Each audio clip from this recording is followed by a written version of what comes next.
نحمده ونصلي على رسوله الكريم اما بعد بسم اللہ الرحمن الرحیم السلام علیکم ورحمۃ اللہ وبرکاتہ۔ فضائل صدقہ اور خیرات۔ صدقہ کرنے سے زندگی کیسے بڑھتی ہے؟ صدقہ کرنے سے کیا ملتا ہے؟ صدقے میں کتنی طاقت ہے جو ہمیں عذاب قبر اور عذاب جہنم سے نجات دلوا سکے؟ حضرت ابو ہریرہ رضی اللہ تعالیٰ عنہ سے روایت ہے کہ نبی کریم صلی اللہ علیہ وآلہ وسلم نے فرمایا کہ ہر صبح آسمان سے دو فرشتے اتر کر یہ دعا کرتے ہیں۔ ایک دعا مانگتا ہے، الہی اچھے کاموں میں خرچ کرنے والوں کو زیادہ مال و دولت دے، اور دوسرا کہتا ہے، الہی بخیل کے مال کو تباہ و برباد کر دے۔ محترم ناظرین، آج کی اس ویڈیو میں ہم آپ کو قرآن و حدیث کے حوالے سے دے کر ثابت کریں گے کہ صدقہ میں کتنی طاقت ہے۔ صدقہ کرنے سے زمینی اور آسمانی آفات جن کا اللہ حکم دے چکا ہوتا ہے،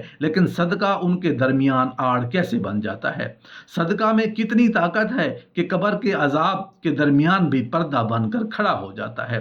صدقہ میں کتنی طاقت ہے، جیسے کہ قیامت کے منظر میں ہم سنتے ہیں کہ قیامت کے دن سورج انتہائی قریب ہو جائے گا۔ اب اس دنیا میں جو زمین گرم نہیں ہوتی، اس کی وجہ یہ ہے کہ اس زمین میں قوت جاذبہ ہے، یعنی سورج کے اندر جو حرارت اور گرمی ہے، زمین اس کو اپنے اندر جذب کر لیتی ہے۔ لیکن قیامت والے دن اللہ رب العزت اسی زمین کو تانبے کا بنا دیں گے، قوت جاذبہ ختم ہو جائے گی، سورج کی انتہا قریب ہوگا،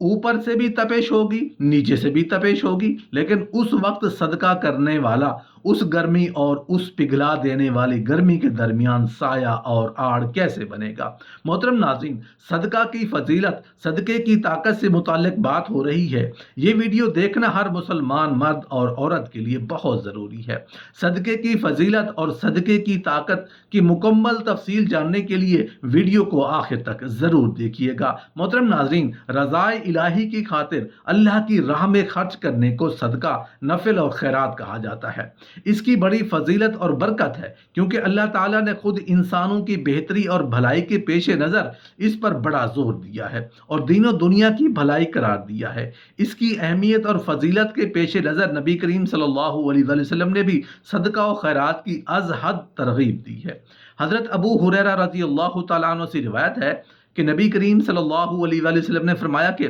سخی اللہ تعالی جنت اور لوگوں کے قریب ہوتا ہے اور دوزخ سے دور ہوتا ہے، اور بخیل شخص اللہ تعالی اور جنت اور لوگوں سے دور ہوتا ہے اور دوزخ کے قریب ہوتا ہے، اور جاہل سخی اللہ کے نزدیک زیادہ محبوب اور پیارا ہے بخیل عابد سے۔ حضرت عقبہ بن عامر رضی اللہ تعالیٰ عنہ سے روایت ہے کہ نبی کریم صلی اللہ علیہ وآلہ وسلم نے فرمایا کہ قیامت کے 50,000 سال کے دن میں لوگ حساب و کتاب میں مبتلا ہوں گے، لیکن صدقہ دینے والے اپنے صدقہ کے سایہ میں ہوں گے۔ حضرت عدی رضی اللہ تعالیٰ عنہ سے روایت ہے کہ نبی کریم صلی اللہ علیہ وآلہ وسلم نے فرمایا، اگر کوئی آدمی ایک کھجور خیرات کر کے دوزخ سے بچ سکتا ہے تو اس کو چاہیے کہ اپنی جان کو دوزخ سے بچائے۔ حضرت علی رضی اللہ تعالیٰ عنہ سے روایت ہے کہ نبی کریم صلی اللہ علیہ وآلہ وسلم نے فرمایا کہ صدقہ و خیرات دینے میں جلدی کرو، کیونکہ بلا اور مصیبت صدقہ کو نہیں پلانگ سکتی، یعنی صدقہ مصیبت کو ٹال دیتا ہے۔ حضرت انس رضی اللہ تعالیٰ عنہ سے روایت ہے کہ نبی کریم صلی اللہ علیہ وآلہ وسلم نے فرمایا کہ افضل ترین صدقہ بھوکے کو کھانا کھلانا ہے۔ ایسے ہی ایک روایت میں ہے کہ کسی بھوکے کو پیٹ بھر کھانا کھلانے اور پانی پلانے سے دوزخ 7 خندق 7,500 سال کے راہ کی مقدار دور کر دی جاتی ہے۔ حضرت ابو سعید خدری رضی اللہ تعالیٰ عنہ سے روایت ہے کہ نبی کریم صلی اللہ علیہ وآلہ وسلم نے فرمایا، آدمی کا اپنی زندگی و صحت میں 1 درہم صدقہ کرنا مرتے وقت کے 100 درہم صدقہ کرنے سے بہتر ہے۔ حضرت عقبہ بن عامر رضی اللہ تعالیٰ عنہ سے روایت ہے کہ نبی کریم صلی اللہ علیہ وآلہ وسلم نے فرمایا، صدقہ اور خیرات دینے والے قبر کی آگ اور حرارت سے محفوظ ہوں گے، اور صدقہ آگ کو بجھا دیتا ہے۔ حضرت ابو امامہ رضی اللہ تعالیٰ عنہ سے روایت ہے کہ نبی کریم صلی اللہ علیہ وآلہ وسلم نے فرمایا کہ اے ابن آدم، بچے ہوئے مال کا اللہ کی راہ میں خرچ کرنا تیرے لیے بہتر ہے، اور اس کا روکنا یعنی راہ خدا میں نہ دینا تیرے لیے برا ہے، اور بقدر ضرورت روکنے پر تو ملامت نہیں، اور صدقہ دینا پہلے ان سے شروع کر جو تیری پرورش میں ہے، یعنی اہل و عیال اور قریبی رشتہ دار۔